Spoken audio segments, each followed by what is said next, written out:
com o coração tão voluntário, tão alegre, decidiu estar aqui hoje para te louvar, para ouvir do Senhor algo que o Senhor tem para nossas vidas. Então, obrigado, Deus, em nome de Jesus. Desde já nós te louvamos e te agradecemos por tudo que o Senhor tem feito e há de fazer em nossas vidas. Nós estamos aqui como entrega ao Senhor, como sacrifício vivo, Senhor. Obrigado por tudo em nome de Jesus. Amém? Amém. Abre a sua Bíblia aí. Amém? Provérbios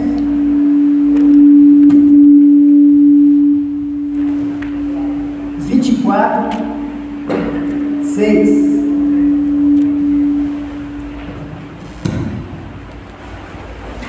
Provérbios 24, 6. Nós vamos falar hoje sobre algo muito bom, maravilhoso. Duas coisas que a gente vai aprender. Deus usa de estratégia e Deus também nos dá estratégia para toda a vida. Olha que coisa boa. Deus usa de estratégia e também nos dá estratégia para vencer. Pensa bem que coisa boa aí, irmãos. Você imagina que hoje, no mundo corporativo, no mundo comercial, você vai perceber que as pessoas usam, as empresas usam muito de estratégia para vender seus produtos. No comércio é assim. A gente observa, eu me lembro que aqui não acontece muito isso, mas eu me lembro quando a gente morava em São Paulo, a gente estava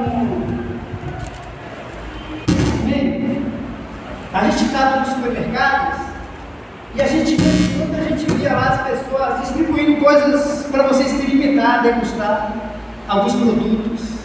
Eles faziam toda uma estratégia de marketing, depois lançavam esse produto no mercado, as pessoas, tudo usa de estratégia.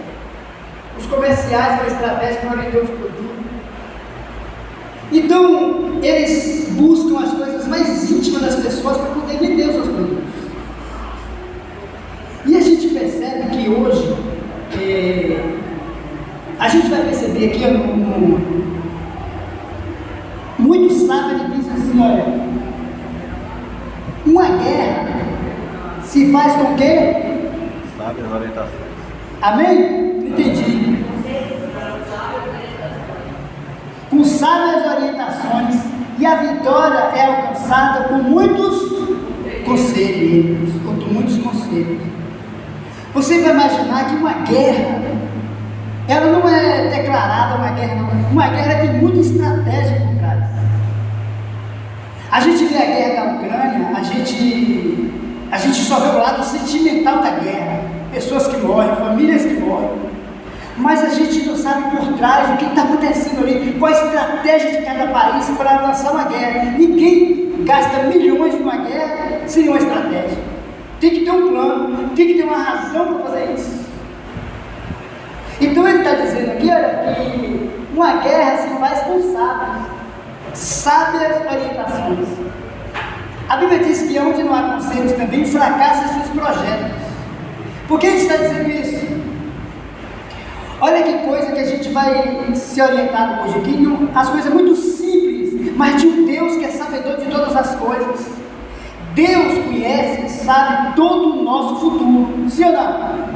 Ele conhece, Ele sabe do amanhã. A gente está indo em direção a um destino que a gente não sabe do amanhã.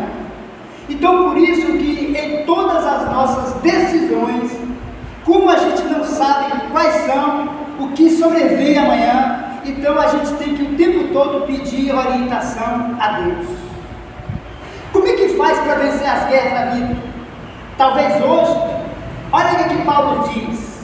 Paulo fala mesmo assim, olha, que a nossa guerra, ela não são carnais. A nossa guerra não é carnal. Ela não se baseia em coisas dos instrumentos humanos. Mas a nossa guerra é o quê? Ela é espiritual. Quais são as guerras que são travadas em nossas vidas hoje? A gente vai situar aqui hoje em umas guerras que foram vencidas, mas que Deus deu estratégia e usou de estratégia humana para vencer as guerras. E a gente está falando de um período aqui que as pessoas lutavam em guerra física, pessoas, nações contra nação, povos contra povo. Então eles estavam lutando entre si. Agora, olha que coisa maravilhosa que a gente vai pensar aqui. Pensa bem, Deus tem um povo que foi dominar uma terra, e essa terra que esse povo de Deus foi tomar posse, dessas nações, elas já eram terras habitadas, e todas elas tinham exército poderoso, diferente do exército de Israel. Olha que coisa interessante nisso. Quando a gente lê aqui algumas histórias, eu gostaria até que ligasse a luz do altar, aqui do púlpito. Olha que coisa interessante. A gente vai falar do princípio na cronologia aqui do tempo. Vocês lembram quando o povo de Israel é conhecido aqui quase todos? Quando o povo de Israel chega ali na terra prometida, no deserto de Moabe, antes deles atravessar o Jordão, quando ele estava, aqui está o rio Jordão, ele estava aqui no deserto de Moabe, de frente do Jordão. Qual é a primeira cidade que eles avistaram? Jericó. Imagina uma cidade toda fortificada, murada. Como que o povo de Deus ia invadir essa primeira cidade e tomar posse dela? Eles não tinham força militar, o material bélico deles não era suficiente para lutar contra aquelas muralhas. Eles não tinham equipamento para içar e entrar naquela cidade. Então a gente vai perceber que Deus usa uma estratégia. Para duas coisas a gente aprende no muro de Jericó. É que você tem que obedecer a Deus, para que Deus use de uma estratégia humana, terrena, para nos dar vitória. E isso eu estou falando de algo humano, mas Deus tem um plano muito maior para a minha vida e para a tua vida. Você imagina o que Deus faz? Deus fala assim: olha, vocês vão fazer uma volta na cidade durante 7 dias, dando essa volta na muralha de Jericó. Vai gritando 7 dias. 6 dias vocês fazem isso. No 7º dia, vocês dão 7 voltas e começam a gritar, e as muralhas vão cair. Agora, como acreditar nisso?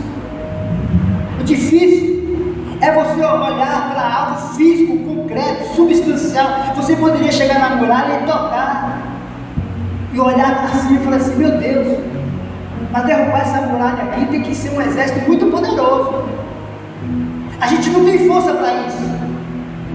O que Deus queria deles? Era olhar para aquela muralha toda fechada. Para você ter ideia, o muro era tão largo que se passava uma carruagem em cima.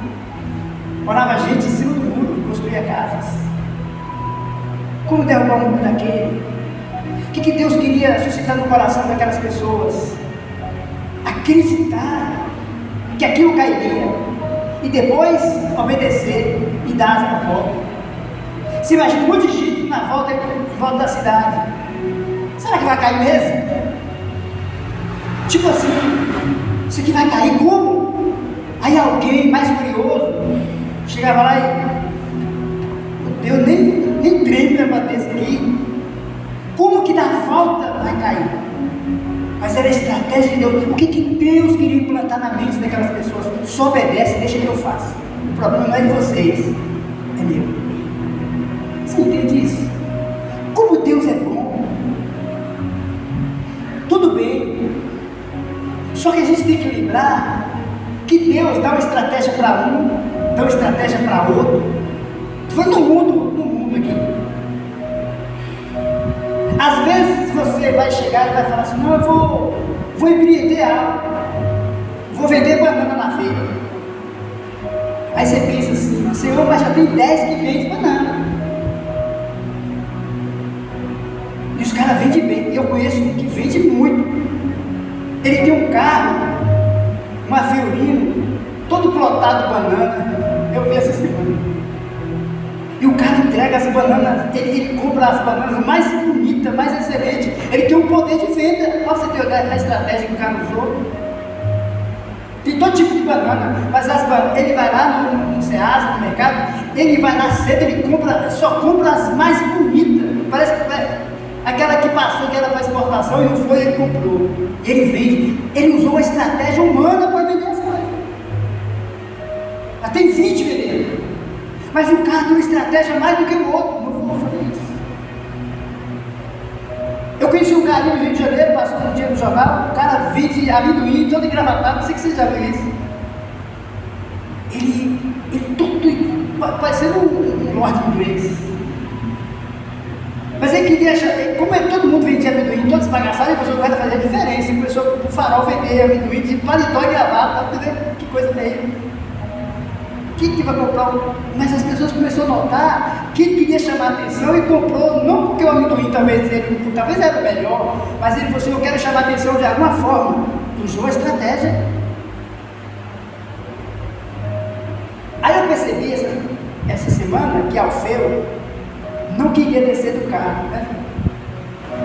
Todo dia que eu parava aqui, ele não descia do carro, ficava no carro.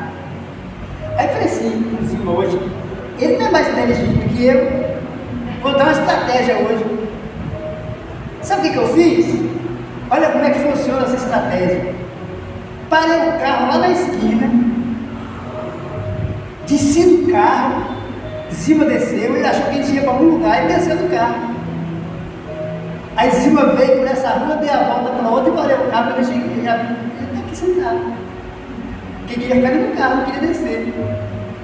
Então na vida uma simples ideia confundou a situação, olha ele aqui sentado.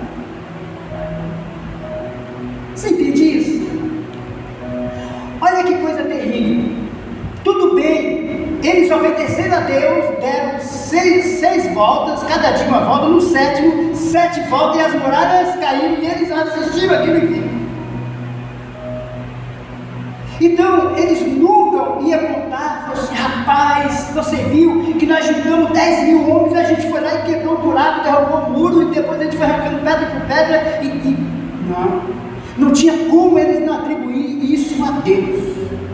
Deus queria plantar algo na mente deles.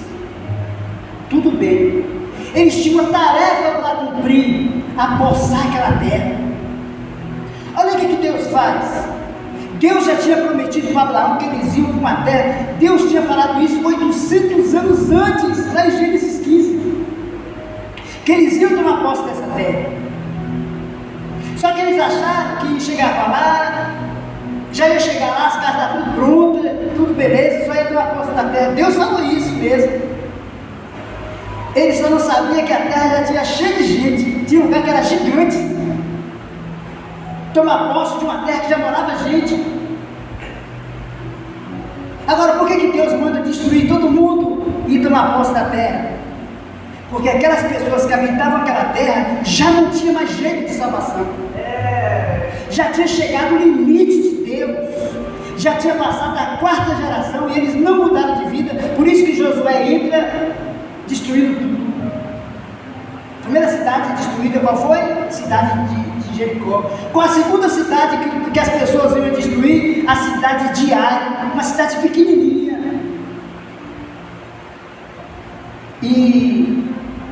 Só que antes disso teve o pecado de Acã e eles perderam a batalha. E eles não consultaram a Deus. Todas as vezes que você for enfrentar algo, hoje não é mais no âmbito carnal, mas no espiritual, nunca faça nada sem consultar o Senhor. Nunca empreenda nada sem saber se essa é a vontade de Deus. Consulte sempre o Senhor, se isso é de Deus ou não. Porque eu vou na sorte. Você entende? E na sorte só tem 2 razões. Ou você perde, ou você ganha. Ou dá certo, ou dá errado. Porque você foi na sorte, você se lançou. Mas agora, se você acreditar, se você confiar em Deus, se você pedir orientação, a orientação humana funciona. Essa semana chegou um rapaz na ONU que está comigo lá, mas muito doido. Muito doido. Eu já falei até uma vez sobre isso. Aqui em Brumado, ele alugou uma casa e mandou um vídeo para cima. Ele vinha semana passada aqui na igreja, mandou um vídeo, ele perdeu os móveis todos, perdeu todos os móveis, mandou um vídeo, tá um vídeo do celular casinho. A casa encheu de água. Sabe ali na João Paulo, na Mestofrado, no final ali, a casa encheu de água. Ele percebeu que a casa era boa e era barata. Assim, não entendi não, chegou de fora, não sabia, coitado. Alugou a casa. Ele estava doido com a mulher, porque alugou a casa e a casa encheu, perdeu todos os móveis. Ele estava lá como uma brasa. A mulher falou, a vizinha falou assim, ele falou assim, a vizinha, eu ia avisar você, mas ela se tornou minha inimiga, porque ela que alugou a casa para o meu parente. Eu ia deixar meu parente enganado, eu avisei para ele, e ela ficou minha inimiga. Ele não falava para ninguém, deixaram aquele negócio. Às vezes a gente, estou falando de coisa normal, mas às vezes a gente entra em barca tufada, porque não pediu orientação a Deus. Estou falando de crente. Quem está entendendo aqui? Pedir, olha, Davi, todas as guerras que Davi ia, sabe o que Davi falava? Primeiro ele orava, Senhor, vou para a guerra ou não? Deus não. Ele não ia, ele era doido. Senhor, a gente vai vencer essa guerra? Vai vencer. Até que um dia, Davi chegou e perguntou assim, Deus, a gente vai vencer essa guerra? Deus falou assim, se vocês for, vocês vão perder. Não vai ainda. Quando for um dia, Deus falou assim, vai para trás da poeira. Se você vê um sinal de exército passando por cima das plantas, aí você vai vencer. Olha a estratégia que Deus deu. Aí Deus escutou, passando um monte de gente andando em cima. Vamos, Deus falou para ele. Estratégia de Deus. Tudo bem. Olha que coisa terrível. Deus poderia dar a vitória para a cidade de Ai, que foi Deus que mandou, poderia. Mas Deus está sempre usando de estratégia humana. Olha o que Deus fez. Deus falou assim, olha que estratégia. Deus poderia fazer assim, soprar e a cidade toda se manchar. Mas Deus vai dar uma estratégia humana para eles batalharem. Sabe o que quer dizer na cidade de Ai? Eles pegaram, olha que coisa terrível, como engano inimigo. Foram 30 mil homens, uns 3 mil homens ficou de frente da cidade de Ai, e citando a turma lá, de longe. Só que Deus falou, você pega uma turma maior e vai para trás da cidade, para todo mundo escondido lá atrás. E o exército pequeno fica na frente. Assim, os guerreiros de Ai vai ver que é um pequeno, vai perseguir vocês fogem para o bosque. O exército de vocês estão atrás, quando eles saírem para lutar, pensando que o exército é pequeno, vocês invadem a cidade. Foi isso que aconteceu. Os guerreiros de Ai viu aquela turma, você é um pequeno exército, vamos matar todo mundo, correu atrás deles, eles tudo na frente da cidade. Eles foram perseguir o exército de Israel, que estava lá atrás, escondido, entrou na cidade, deixaram os portões abertos, entraram e acabou com a cidade. Aí eles vieram com o outro, e o outro vieram em direção, venceu. Mas uma cidade vencida. Só que também a gente tem que lembrar que o inimigo também usa de estratégia para nos enganar. E faz isso o tempo todo. A gente é enganado pelo inimigo. Eu estou falando até aqui então de coisas humanas, terrenas. A próxima cidade que eles iam lutar era um povo chamado Gebionitas. Essa turma falou assim, o povo de Israel está vindo aí, vai acabar com todo mundo e vai matar nós. Já era nós. Sabe o que eles fizeram? Eles usaram a estratégia humana também e falou assim, pegou todo mundo da cidade, algumas pessoas, e disseram assim, veste as roupas tudo rasgadas de vocês aí, as mais velhas. Aí colocaram as roupas velhas, tudo rasgadas, aquele chinelo que não prestava mais, estava jogado lá, torto de sol, coloca no pé, colocou. Pega os pães emborolados aí, coloca aqui na sacola e vamos bater o povo de Israel. Caminho de 3 dias eles vieram andando. Eles disseram para todos os líderes de Israel, e disseram assim, a gente veio de uma cidade de longe fazer aliança com vocês. Tá vendo essa roupa desse menino aí, ó? Esse menino nem andava direito, olha o tamanho que ele tá. Essa roupa dele foi construída, costurou para viajar, todo mundo essa roupa aí, porque todo mundo ia viajar mesmo, tudo roupa novinha. Mas como é que tá as roupas? Tiraram os pães da sacola, tudo esturricado. Esse pão foi feito para viagem, fresquinho. Tamanha a distância da gente até chegar aqui. Mentira, eles não consultaram a Deus e fizeram aliança com o povo diante dos príncipes de Israel. E uma aliança feita não poderia ser quebrada. E aí, qual era a ordem de Deus? Destruir tudo. E esse povo teve que ficar no meio de Israel. Aí a sentença dele: vocês vão ser tirador de água e cortador de lenha por toda a vida. O inimigo também veio e nos enganar de forma tão... hoje mais do que nunca, é tanta estratégia de engano. Sabe esse negócio de boleto hoje? Você recebe tanto boleto com o seu nome, o desconto aqui de 40% do banco, tudo certinho. Você vai lá e paga, golpe. Consulta. Porque o inimigo vai trazer, usa a sabedoria desse mundo para enganar as pessoas. É tão terrível que é muito mais do que os que andam certo. Muita estratégia para enganar, muita estratégia para poder. Você compra um carro hoje, quando você vai ver, tem 30 dele andando na rua, mesma placa. E os caras conseguem fazer isso. Maldade, gente perversa. O inimigo vai usar de estratégia para enganar as pessoas. Para você ter uma ideia, o rei Josafá, ele juntaram 3 nações para lutar contra Josafá. E quem é que não tem medo? E Josafá vai orar a Deus. Os amonitas, os moabitas, estavam em Edom e vamos lutar contra Israel. E olha, Josafá ficou com medo. Quem não fica? Morreu todo mundo aqui. Ele foi orar a Deus e falou assim: Senhor, Tu és um Deus poderoso que fez tantas promessas, Senhor. Vai morrer todo mundo aqui. E olha que os moabitas e os amonitas, a gente poupou eles, a gente não matou, porque eles eram do povo de Israel antes. Eram os 2 filhos de Ló, as 2 filhas. E quando Josué foi invadiu Israel, invadiu ali toda aquela região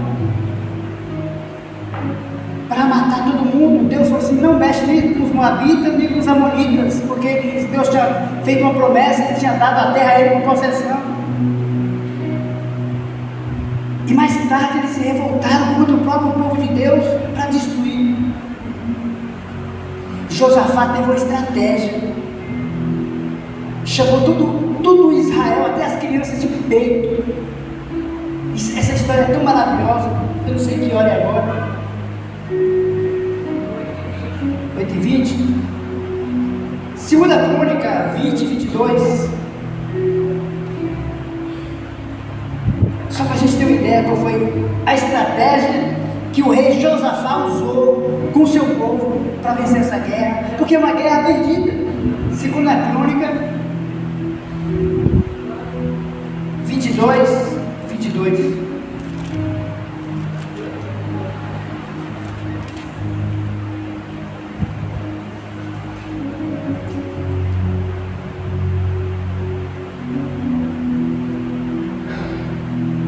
Então,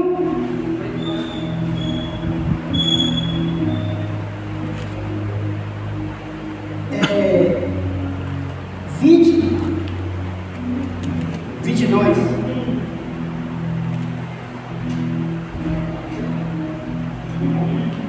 Achou aí?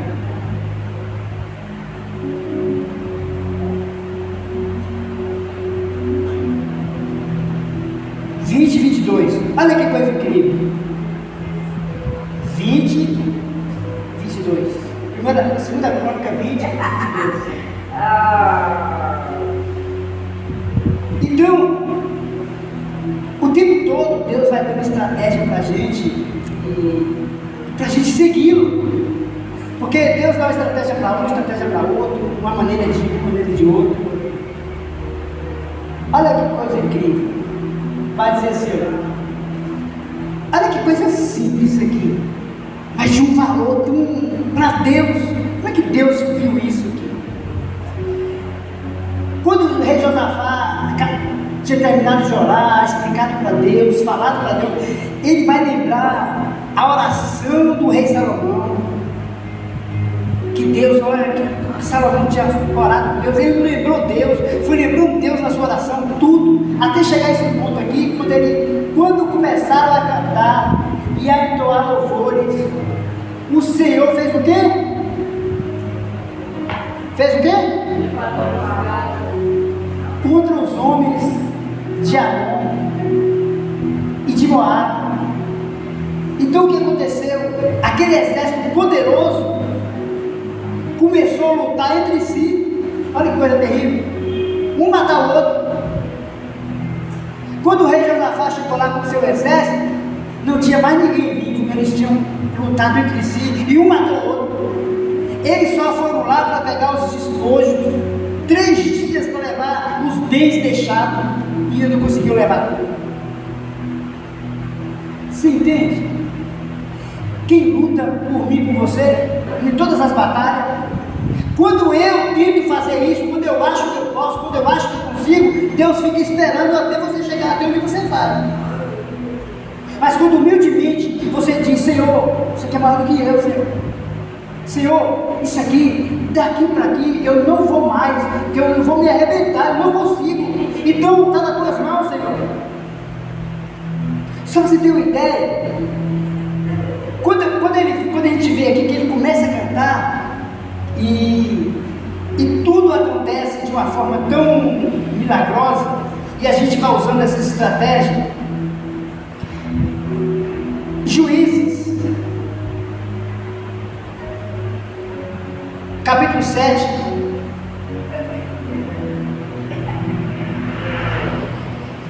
duas histórias que eu gostaria que a gente saísse daqui hoje. Capítulo 7 de Juízes. Esse camarada aqui foi fantástico. Gideão. Duas coisas acontecem com Gideão aqui. Primeiro, ele faz muitas provas com Deus para saber se ele ia enfrentar exército, e ele faz prova com Deus, coloca uma mão ali, é uma história. Mas Deus chega para Gideão e diz assim, olha, convocou o povo para a batalha contra os medianitas, um exército poderoso. Deus convoca o exército de Israel. Sabe quantas pessoas apareceram? 32 mil homens para lutarem contra os medianitas. Deus conhece o coração humano e sabe como que é. Deus chega para Gideão e fala assim, olha, é muito essa turma aí. Se eles vencerem a guerra, eles vão dizer que foi ele, o braço dele, a força dele que conseguiu.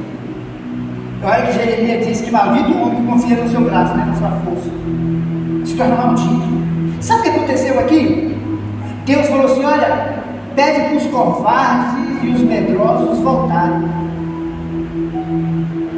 22 mil homens voltaram.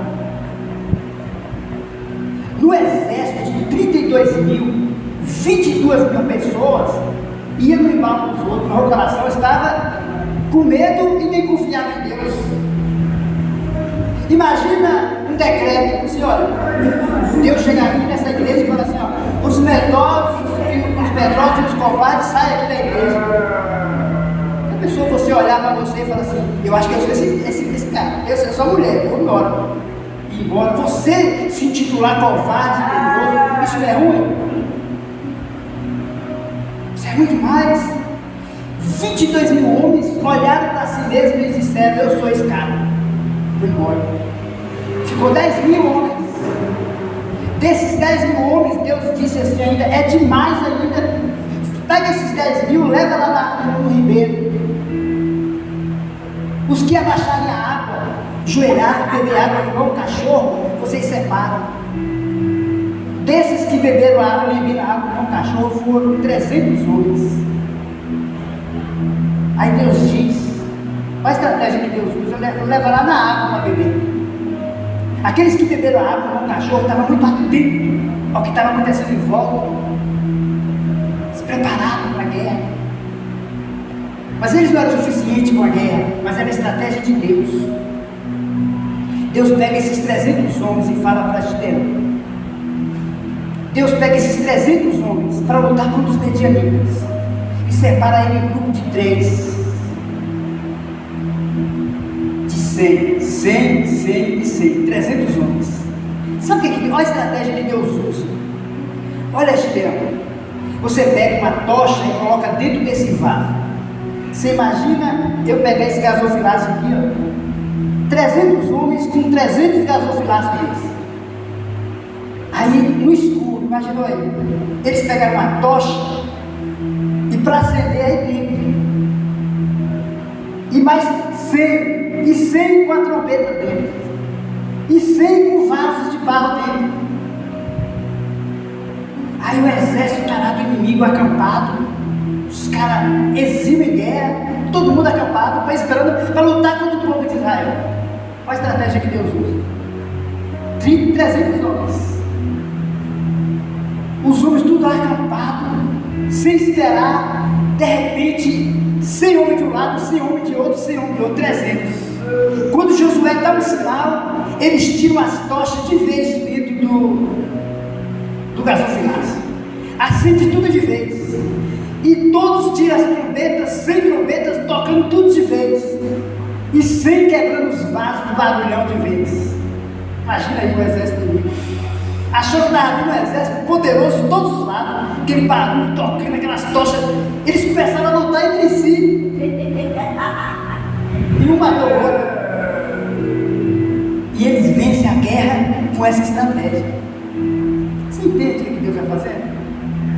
Deus precisava usar de argumentos humanos, de artifícios humanos para vencer. Por que Deus fez isso? Porque o inimigo era físico. O inimigo se via, o inimigo se tocava. Então isso é muito terrível. E se a gente for ver aqui na Bíblia, é tanto estratégia que Deus foi usando ali para o seu povo vencer guerra. Muitas. O Velho Testamento inteiro Deus vai usar de estratégia. Se lembra do rei Davi? Quem foi que venceu o gigante? Foi Davi ou foi Deus? Mas qual foi o instrumento que foi usado para derrotar o gigante Golias? Uma pedra. Isso é tão absurdo que a vítima, a própria vítima disse assim: sou animal, você vem para mim com pau com esse negócio aí, rapaz. Tipo assim. Mas Davi sabia que não era a pedra que ia matar o gigante, porque ele já tinha dito assim: olha, você vem a mim com espadas e lança, mas eu vou você em nome do Senhor dos Exércitos. Não era pedra. Davi sabia que se ele não colocasse nada dentro da vida, só jogar, só o vento matava. Ele que sabia disso. Ele só jogou a pedra porque era algo normal de se fazer e matar. Aí eu penso, na vida, humanamente falando, quais são as suas estratégias? Quais são? Os casados aí, qual a estratégia para você conquistar sua mulher mais e mais? Tem que usar de estratégia. Sim ou não? Quando um lado não está bom, você, né, irmã? Para conquistar o gatão aí, ó. Estratégia, sabedoria. Isso é maravilhoso. Isso é tudo de coisa humana. Mas só que existe algo.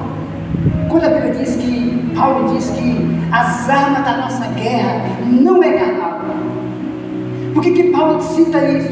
Porque as pessoas não acreditavam muito em Paulo.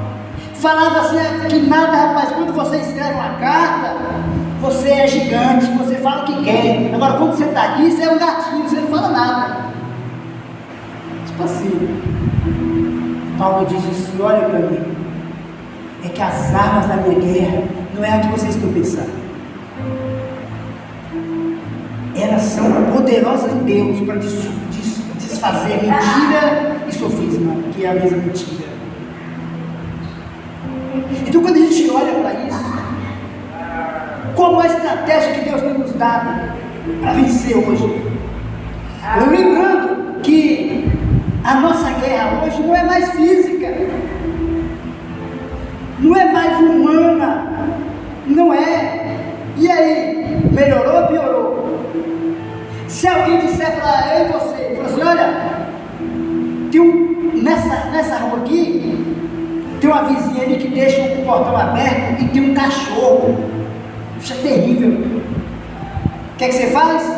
Nessa rua, você faz o quê? Com a sua inteligência? Oi? Você vai pela outra rua, que é físico. Tem um cara ali que quer te dar uma surra. O que é que você faz? Evita o carro. Não é fácil? Olha, tem uma cidade ali que não presta, você não vai para ela. Tem uma cidade boa, maravilhosa, meu nome é Calma. Iramar é uma cidade maravilhosa. A gente vai para Iramar todo mundo. Você entende? Agora, você sabe qual é o nosso inimigo hoje? É invisível. Como lutar com ele? Quais são as guerras hoje travadas no ser humano? O que o inimigo mais tenta? Desanimar, frustrar os planos, fazer você parar. Essas são as estratégias do inimigo.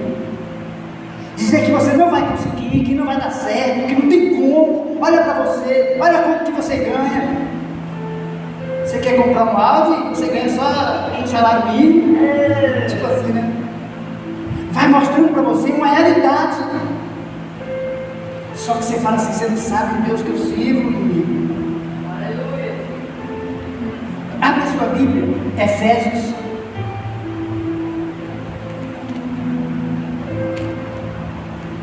Capítulo 6.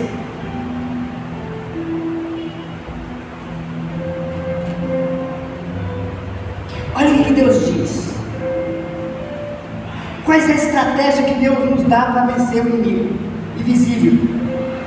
Tem uma estratégia poderosa. 10. Paulo vai falar acerca da família, como é que os pais devem tratar os filhos, como é que os filhos devem tratar os pais, os empregados, os patrões os empregados, o marido deve tratar a esposa o marido. E ele vai fazer uma lista de coisas. Ele vai dando muitas instruções. Aí ele chega aqui nos 6, 10 vezes, finalmente chegou no ponto principal. Sejam fortalecidos no Senhor e na força do seu poder. Como é que um exército se preparava para a guerra? Treinando. Para você ter uma ideia, o exército de Davi diz que tinha uns flecheiros lá, arqueiros, que acertavam uma mosca a longa distância. Será que os caras eram bons? Tinha um cara treinado no exército de Davi, que a Bíblia fala assim: olha, fulano de tal, do rei tal era bom, fazia isso, mas não era igual esse camarada. Tal cara era bom nisso, mas não era bom nisso. Os snipers americanos. Tem uma arma lá nos Estados Unidos, no museu lá da polícia, que o cara conseguiu uma longa distância estourar o revólver na mão de um cara e não matar o cara. Sabe o cara era bom? Os caras muito feros, os caras conseguem desarmar um cara de longe, a longa distância. Isso é verdade, existe gente assim. Gente de elite que consegue acertar um tiro de longe, os caras é treinado. Ele nasceu aquele ali e foi treinado para isso. Finalmente, mas para lutar no exército, o cara todo esbagaçadinho, sem uma mão, para estar no exército, sem um pé, sem um olho. E o cara consegue ainda ser bom no que faz. Teve uma mulher que perdeu uma perna. Sabe o que ela disse? Graças a Deus que eu perdi uma perna, porque ela se tornou campeã pan-americana de lançamentos de dados. Os caras conseguem ser bom em tudo. Tem um cara que não tem as pernas, os pés, os braços, ele toca guitarra, consegue ser bom. Consegue ser bom em coisas terríveis. Mas ele não está falando de força física, de capacidade humana. Finalmente, seja fortalecido em quem? Da onde vem a nossa força para lutar contra o inimigo? É treinando? Não. Vem do Senhor e do seu poder. Olha o 11. Aí ele dá essa estratégia para você lutar e ser vencedor. Sem isso aqui você vai perder. Aí ele diz, olha, o que Paulo diz? Vista-se toda a armadura de Deus. Porque Paulo sabia muito bem como que era o soldado romano, como que se vestia. Paulo o tempo todo estava sendo levado de um lugar e para outro, algemado do soldado romano. Paulo o tempo todo olhava para o soldado e sabia como que vestia. Sim ou não? Você estava levando o tempo todo sendo levado para o soldado, para lá e para cá. Ele sabia como que o soldado vestia. Mas ele não está falando assim, ele está usando a estrutura de um soldado, mas ele está trazendo para o âmbito espiritual. Vista-se de toda a armadura de Deus, para poder ficar firme contra a cilada do diabo. E essa cilada não está na esquina, a gente não sabe de onde vem. De repente você é envolvido numa cilada que o diabo cria para que a gente caia nela. Mas tem uma maneira de vencer, só existe uma maneira de vencer assim. Tem gente que está tudo bem, tem tudo na vida, mas de repente uma tristeza tão profunda. A gente foi visitar uma família semana retrasada. Se você olhar para essa família, você diz assim, meu Deus, eu queria ter 1% do que esse pessoal tem, mas totalmente afogado, do primeiro da casa até o último, miseravelmente ruim, porque o inimigo não é visto, pois a nossa luta não é contra sangue e carne. A tradução mais plena é: a nossa luta não é contra seres humanos, não é mais com pessoas, pois a nossa luta não é contra. Tem alguma tradução aí na sua Bíblia que diz, a NVT vai trazer, não é contra seres humanos, pois a nossa luta não é contra carne e sangue, contra pessoas, mas contra os poderes, autoridades e contra os dominadores deste mundo de trevas. Tem inimigos que dominam a situação. Aqui, ó, porque a nossa luta não é contra seres humanos, e sim contra principados, potestades, contra os dominadores do sistema mundial em trevas, contra as forças espirituais do mal nas regiões celestes. Só se tu entender o que Paulo está dizendo aqui. Lembra do exército dos medianitas, dos moabitas, dos amonitas, aquele exército poderoso? Se via, se fugia, se entregava, mas esse aqui não. Esse aqui não vê. São dominadores que dominam a região, são principados, príncipes enviados do mal, tanto do bem quanto do mal, dominadores do sistema mundial. Você vê a corrupção, a maldade, a perversidade, o sistema do mundo é tão contra Deus. Então é esse inimigo que a nossa luta é travada. Porquanto nossa luta não é contra seres humanos, mas principado, potestade, contra os dominadores desse sistema mundial em trevas, contra as forças espirituais do mal nas regiões celestes. Olha, Não é aqui como se fosse, ou parece, não. Isso aqui é real. Se abrir os nossos olhos espirituais, é uma manifestação, é igual Jesus disse, né? Que nenhum ser humano só é capaz de ter legiões de demônios, só nenhum ser humano. Você imagina o sistema do mundo, regindo o mundo, não dá para imaginar. Nós não teríamos condições físicas de olhar e ver o mundo espiritual, que é real. Olha o que diz mais, 13. Por esse motivo, já sabendo que há essa malignidade, esse exército poderoso contra nós, aí ele diz, por essa razão, por essa causa, por esse motivo, vista-se toda a armadura de Deus. Olha que nos oferece. Então tem como ser só perdedor? Não, nós temos a vitória. Na realidade nós somos mais do que vencedores. Paulo vai dizer isso em Romanos 8. Olha, por essa razão, por esse motivo, vista toda a armadura de Deus, a fim de que possais resistir firmemente. Por que resistir? Porque ele vem para nos mover, tirar do lugar, tirar a atenção, tirar. Aí ele vai dizer assim, ó, fica firme, porque o inimigo vai tentar, mas não vai tirar você do lugar, não vai conseguir. Como? De que maneira ele vai conseguir fazer isso? Só existe uma maneira, e ele vai dizer, ó, por esse motivo, vista-se toda a armadura de Deus, a fim de que possais resistir firmemente no dia mau. Porque no dia mau se entrega. Aí ele diz, como que eu vou ficar firme no dia mau? Havendo batalhado até o final, não desistir, que é isso que o inimigo vai fazer.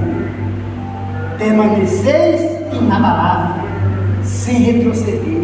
Como fazer isso sem Deus? Tem como. A Bíblia diz que sem Deus nós somos como a palha que o vento sopra. O vento, se o vento vai para o norte, onde é o norte? Eu não estudei pontos cardeais, eu só estudei latitude e longitude.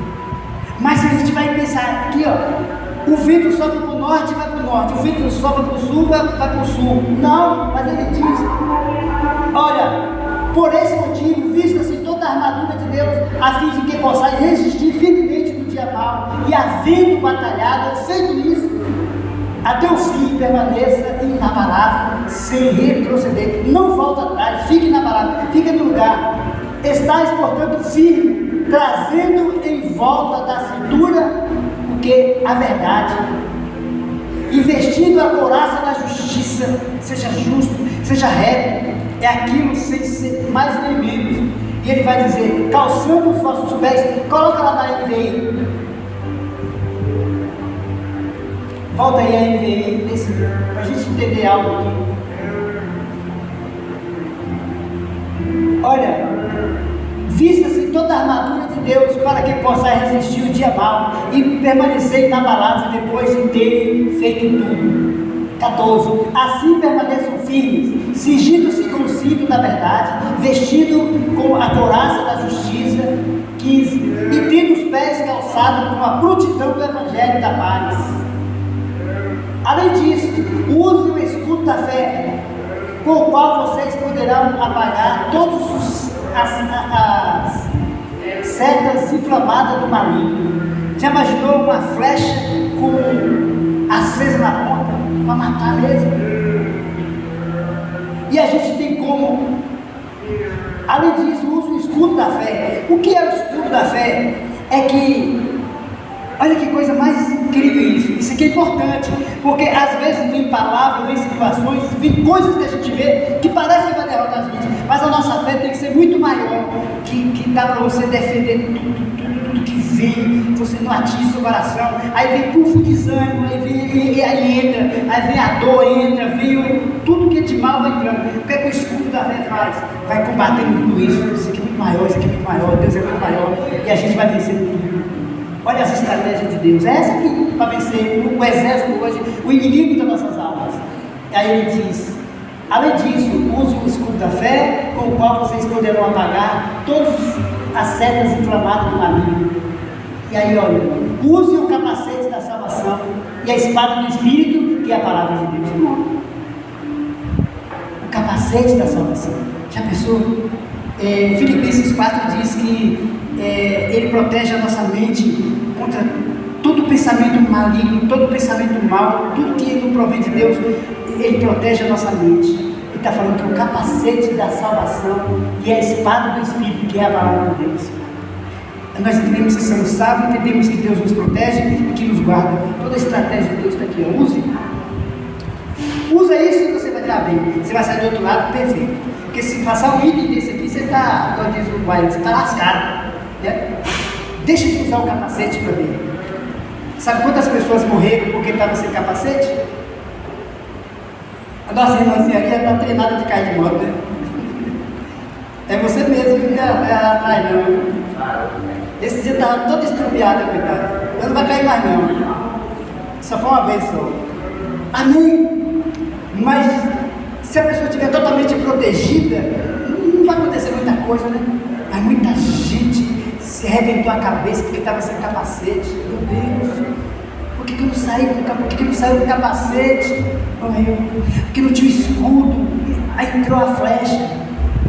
Sabe quantas pessoas do exército, da polícia não morreu porque estava com colete? Muitos. Eu vi um camarada que ele não morreu porque ele tinha um relógio, está no Museu Americano, e teve um cara que não morreu porque tinha uma moeda no bolso. Olha que coisa terrível, como é que um tiro, deve ser de 28, bateu na moeda, entortou e o cara não morreu, ficou tudo azul no peito, o cara não morreu por causa de uma moeda. Mas funcionou. Você imagina o escudo da fé. Você está entendendo?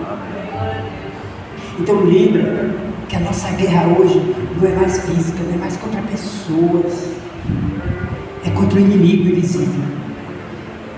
E as estratégias que Deus nos dá é essa aí. Agora tem uma estratégia para a gente terminar. Nós temos aqui na igreja, se vir todo mundo que é da igreja aqui, nós temos um monte de gente, sim ou não? Se vir todo mundo de vez. Aí a gente está pensando, a gente tem muita estratégia para a gente ganhar almas. Vamos entregar folheto no farol, isso é bom, é uma estratégia. Vamos sair de casa em casa evangelizando, a gente vai fazer isso, é uma estratégia. Mas essa é a maior estratégia que Deus ensinou. Só tem uma estratégia para ganhar pessoas. Jesus disse qual é a estratégia: ide por todo mundo e fazer o quê? Discípulo. Olha que coisa, a estratégia de Jesus. Lá em Mateus 28, ide por todo mundo e fazer discípulo. O que é fazer discípulo? É alguém parecido com você mesmo. É você que tem que fazer. Pelo seu conhecimento, pelo estudo da palavra, por usar o capacete da salvação, a espada do Espírito, que é a palavra de Deus. Então a gente consegue mover e conquistar pessoas. Isso é uma estratégia de Deus. Alguém tem que olhar para você e ver Jesus na tua vida. Essa semana chegou um cara que escreve no jornal. Só vou falar uma coisa aqui, para gente terminar. Ele se achava um poço de sabedoria. Muito assim. Sabe aquele cara que anda e o andar dele fala para as pessoas: você me respeita, que eu sou inteligente, você olha para mim que eu sou o cara. Tipo assim, sabe? E ele canta besteira e disse: na rua essa semana. Fui lá e comecei a conversar com ele. Comecei a conversar. Aí ele percebeu que ele era um rato e eu um leão. Tipo assim. Ele notou que ele era um ratinho e eu um leão. Ele se diminuiu tanto que eu falei: meu Deus, se eu vou sair de pé. Ele ficou tão encantado. Ele falou assim: ele tanta sabedoria. ele não sabia que o livro de Jó estava na Bíblia. Ele não sabia que na Bíblia tinha a palavra leitura. Ele disse, a Bíblia já falava sobre isso? Ele falava. Beleza. Por fim, ele chegou e quando foi ontem, ele foi lá. Eu posso conversar com você mais? Eu falei assim, pode, deve. Então, quando foi ontem, ele pegou um jornal, um encarte de jornal, falou, Deus versus Ciências. Esse jornal seu aqui já está ultrapassado há muito tempo. Nada. Você entende isso? Então as pessoas elas querem saber que Deus é esse que você serve, porque o meu Deus, eu passei o tempo todo achando que eu era um cientista. Eu não era. Tipo assim, eu quero. Aí você tem que fazer essas pessoas ser seu discípulo, porque você tem que ensinar para essas pessoas quem é o seu Deus. Mas depois que a gente vencer tudo isso, vamos vencer? Vamos ficar de pé? Eu gostaria de convidar a irmã Rose. Dá para cantar? Amém. Enquanto a irmã Rose... Oi? Isso. Enquanto a irmã Rose canta, eu gostaria que a sua oração dessa noite fosse essa: Senhor, me dá estratégia na minha casa, na minha família, me dá estratégia nos meus negócios, me dê estratégia, Senhor, para vencer nesse mundo, as coisas desse mundo. O mundo espiritual precisa vencer também, me dá estratégia. Senhor, eu devo fazer isso, não devo, eu vou, eu não vou, o Senhor me guia, o Senhor me... E lembrando também, você que trouxe a sua oferta, enquanto a irmã Rosa está cantando, você tem a oportunidade de fazer isso, em nome de Jesus. Fala para Deus quanto você é grato por Ele ter te guardado, te protegido, tendo abençoado a tua casa, a tua família. Seja grato a Deus essa noite, em nome de Jesus. Fale para Ele aí, faz a tua oração, em nome de Jesus. Obrigado, Senhor, pela tua graça, pelo teu amor, pela tua bondade, pela tua palavra. Como a gente precisa vencer, Senhor. Na realidade, em Ti, nós somos mais do que vencedores. Em nome de Jesus. Cumprimento a igreja com a paz do Senhor, amém? Amém.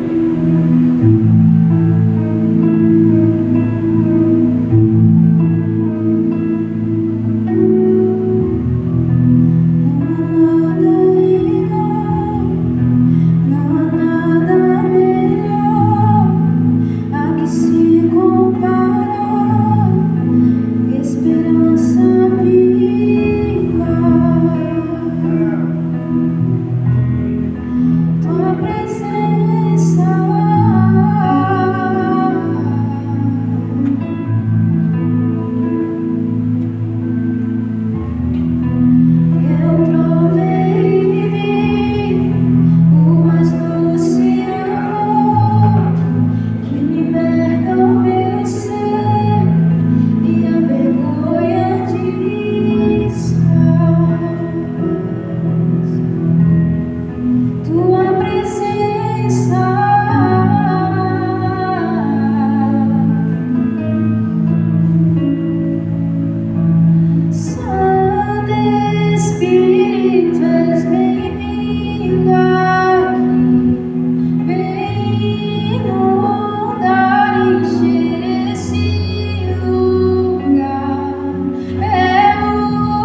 a Deus pela vida desse casal, que Deus ore por eles, para que Deus venha dar graça a cada dia, para que eles possam servir ao Senhor do jeito que eles têm se empenhado.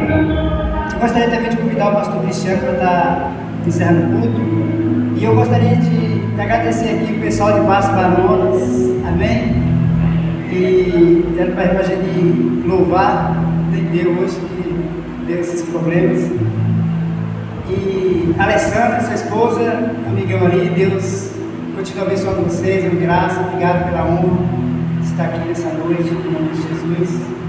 Eu tive que pagar ele R$1 para ele, hoje ele não vinha, aí ele veio, glória a Deus, foi bem, amém?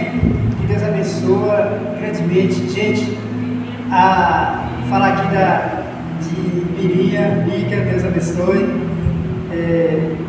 minha prima, irmã do Fábio, por consequência, filha da minha tia, cunhado ali, né, sobrinho. Deus abençoe você, Miriam, em nome de Jesus, foi uma honra receber aqui, em nome de Jesus. E ela era moradora de São Paulo, vai estar aqui, e sempre vai estar com a gente quando ela puder, né? Em nome de Jesus, que Deus te abençoe grandemente. E, gente, nós temos um convite também, vocês que desejam, qualquer dia desse, lá em Barras Baronas, tem a igreja lá. O Evangelho está de braços abertos ali receber, né? E aí, irmã Vera, Deus continua abençoando você, nosso irmãozão ali, Deus continua abençoando grandemente. Os demais lição de casa, Deus continua nos abençoando. Olha, lembrando para as pessoas, quarta-feira haverá culto, dá um toque, olha, está faltando, vem para cá, em nome de Jesus, que Deus nos abençoe, em nome de Jesus. Amém. Cumprimento a amada igreja com a paz do Senhor. Vamos orar. Senhor Deus e Pai, Deus de todo poder e grandeza, ó soberano Deus, em nome do teu Filho amado Jesus, estamos aqui, Senhor, mais uma vez, para render graças ao teu nome, Senhor. Obrigado, Senhor, porque até aqui, ó Pai, o Senhor tem ajudado cada um de nós, Pai. Obrigado, Senhor, por ter guardado nossas famílias, Senhor. Obrigado pelo alimento, Pai. Obrigado, Senhor, pela tua palavra que aqui foi ministrada, Senhor. Entendemos, Pai, que o Senhor tem nos dado condição, Senhor, através da Tua palavra, para poder enfrentar o nosso inimigo, Senhor, para poder vencer as batalhas espirituais, Senhor. Obrigado, Senhor, por ter nos guardado e nos ajudado até aqui, Pai. Está aqui os dízimos e as ofertas, Senhor. Consagre, Senhor, para o mantimento da Tua obra, Senhor. E continue, Senhor, abençoando o Teu povo, a Tua igreja, Pai. Dê bênçãos sobre a vida de cada um, Senhor. Faça prosperar o caminho de cada um, Senhor. Em nome do Teu Filho amado, te louvamos e te agradecemos. Amém. Que o amor de Deus, a graça do Filho e a comunhão do Espírito Santo esteja com todos hoje e sempre.